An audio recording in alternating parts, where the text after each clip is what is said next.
What's up, guys? Trishana here. I am back with another YouTube video. If you don't know who I am, my name is Trishana, like I just said. People's listening. I am 25 years old. I am a serial entrepreneur.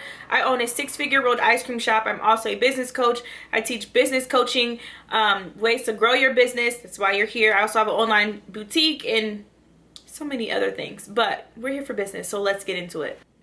5 reasons why your business may not be making it right now. 5 reasons why your business may be on the struggle bus and what we can do to fix it. So without further ado, make sure you like first, subscribe, make sure you tell your friends to tell their friends that we can be friends, and let's all just get into this video. If you are an entrepreneur, please take notes. If you know someone who is an entrepreneur, please send this to them, tag this to them, whatever, and help a fellow entrepreneur out. Let's get into the video.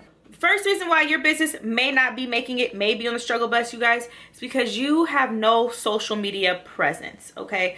A lot of companies do not do this, especially if you're like a homegrown, locally known, like brick and mortar. A lot of times we don't put a lot into our social media, and that is a terrible thing to do, because let's say you get some customers and they go tell their friends about it. Their friends want to be able to look you up. Here's the thing, maybe you are on social media, but if you never post at all, if you've barely made it, or your content looks horrible, or you got filters everywhere, now you look a little sketch, you look a little sus, you look a little off, okay? So you don't want to look off, suspect, or look crazy. So make sure you're taking time to really get into the meat of your brand and start displaying that on social media. Okay, make sure you're displaying that, whether it's Facebook, YouTube, Instagram, TikTok now. Make sure your brand is being seen across the board, okay? Tip 2, why your business may be struggling. Because you may be doing everything by yourself. Now, if you are working in your business, how in the heck can you be working on your business?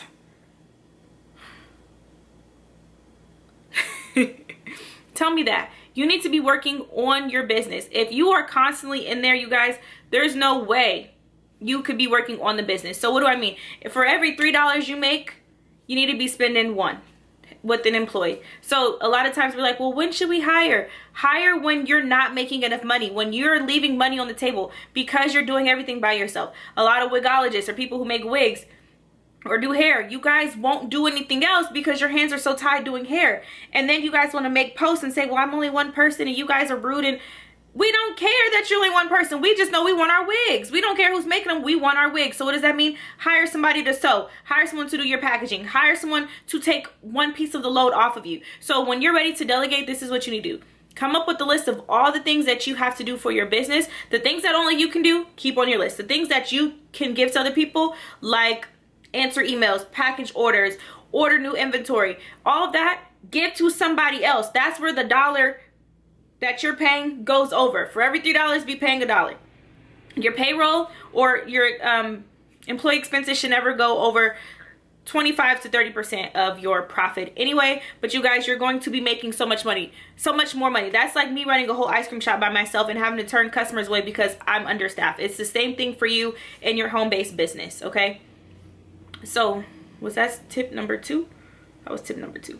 Tip number 3, you are not focused, okay? You're treating yourself as an option. You're treating your business as an option. You're treating you as an option, and you're treating your business as a hobby. So if you're not focused because you're always going outside is open but your business is closed, okay? Procrastination is costly. The last thing you want to do is give up all your time having fun, catering to other people, but you're busy doing other stuff. Where does this keep coming from? You're busy doing other stuff, and that is why your business is suffering. The minute you realize you have no other option and you have to show up for you, have to show up for you in that business, then your business will definitely start growing, okay? Whatever the focus is on will grow. So if the focus is on being outside and having fun with your friends and popping bottles, great, do that. But then you're gonna be looking crazy when the winter comes and everything slows down and your business is still struggling, and maybe your pockets is struggling. So make sure you are just really, you guys, going all in with staying focused on your business and not treating yourself like a hobby. You're not treating yourself like an option, okay?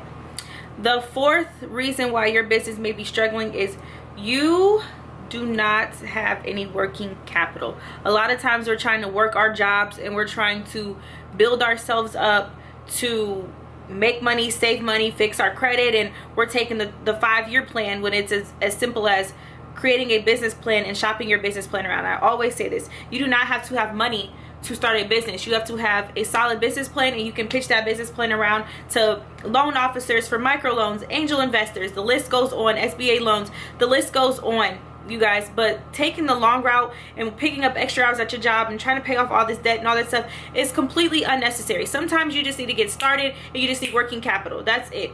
Debt is not bad as long as you have cash flow to pay it. So as long as you have money to keep paying the debt, you're not even going to realize you're in debt, because the $500, $600, $700 payments is going to be nothing compared to all the money you can make. So make sure you're not just trying to wait for the perfect time and taking the 5-year plan when all you got to do is take out a loan.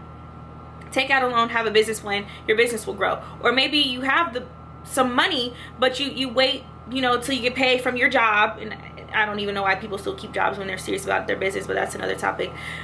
Make sure you're not just focusing on your job and trying to save money every 2 weeks for your business. I hate when people say that. Well, just use your job to fund your business. No, you're distracted. It doesn't work like that. It doesn't work like that. It doesn't work like that. I really don't know anyone who really got serious with that until they quit their job. So please, you guys, if you need working capital, or if you need to pay somebody, hire somebody, get you a loan, okay? Last but not least, your business is failing because you don't believe in yourself. You're still lingering at your job. You're still holding on to, well, what if something happens? I mean, I'm making some money with my business, but what if something happens and then I need my job? You don't believe in you. If you don't believe in you, you cannot expect us to believe in you. And we won't believe in you, okay? You have to walk around with confidence. You have to be the change you want to see in your business. When you carry yourself as your business, the rest will follow. You have to lead you first, the rest will follow. So those are my quick 5 tips as to why your business may be suffering. And don't worry, those things are reversible. They're not irreversible. This ain't Beyonce. Love her though. But this is very reversible. So fix these problems, grow your business, and you will see a big change. Again, and your mindset has to be focused on winning. You can't, and I'm gonna add that to number 5. It might be bonus 6, your mindset. Your mindset has to be focused on the good. If you're focused on the bad of the business, the bad is going to keep happening. Like I said earlier, what you focus on will grow. So anywho, hope that helps you guys. If you also want to start using Instagram to bring you more sales into your business, I have a course out right now, $40, how to grow your Instagram, how to make money on Instagram, and how to really just hone in and use Instagram as a platform and a money making tool. So thank you so much, you guys, for watching. Again, subscribe, thumbs up, follow me on Instagram at Trishana, and I will see you there.